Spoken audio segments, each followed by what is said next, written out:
उनके पास क्या ऑप्शन है? आप मुझे बताइए, आज हमारे देश के आर्मी चीफ की किताब को एक एंटी नेशनल एक्ट करार कर दिया है। ऐसे बिहेव करें जैसे हमने पाकिस्तान आर्मी चीफ की हमने किताब पढ़ी हो। देश के आर्मी चीफ रहे हैं, उस समय पर रहे हैं जब गलवान जैसा क्लैशेस हुए थे, उस समय पे हुए जब देश के प्रधानमंत्री ने ये कहा कि ना कोई घुसकर आया है, ना कोई हमारी जगह पर कब्जा हुआ है। उस समय की वो अपना वर्णन कर रहे थे। कोई उसमें ऐसा आपत्तिजनक बातें नहीं थी, पर फिर भी उस किताब को रोका गया। राहुल गांधी जी को बोलने से रोका गया। अब इसको एक क्रिमिनल एक्ट बताकर उन पर एफआईआर दर्ज किया गया है। सच्चाई यह है कि किताब सबके पास थी क्योंकि एडवांस कॉपीज जा चुकी थी, प्री ऑर्डर्स शुरू हो गए थे। उनका बकायदा ट्वीट था कि अगर प्री ऑर्डर करना है। ये पेंगुइन हाउस भी क्या कर रही है?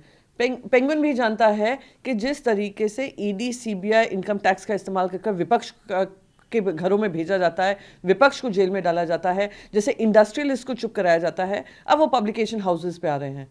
तो क्या करें वो लोग? उनके पास चारा क्या रह गया है? और दूसरी बात, ये जो उन्होंने एफआईआर दर्ज कर उनसे माफ़ी मंगवाकर, उनसे नरावने जी से ट्वीट कराकर ये सब कहा है, पेंगुइन हाउस से कराया है, ये एक संदेश भेज रहे हैं बाकी सारे सर्विंग आर्मी चीफ्स को और आर्म फोर्सेस के चीफ्स को कि हमारे कार्यकाल में जो आपने सर्विस की है, अगर आप किताब लिखते हैं तो हम आपके पीछे भी आएंगे। यानी देश की जनता के सामने गलवान क्लैशेस में क्या हुआ, क्या नहीं हुआ, क्या सही है, क्या गलत है, और क्या उस समय के सर्कमस्टेंसेस से क्यों किस समय पे डिसीजंस लिए गए थे, वो देश को जानने का अधिकार है।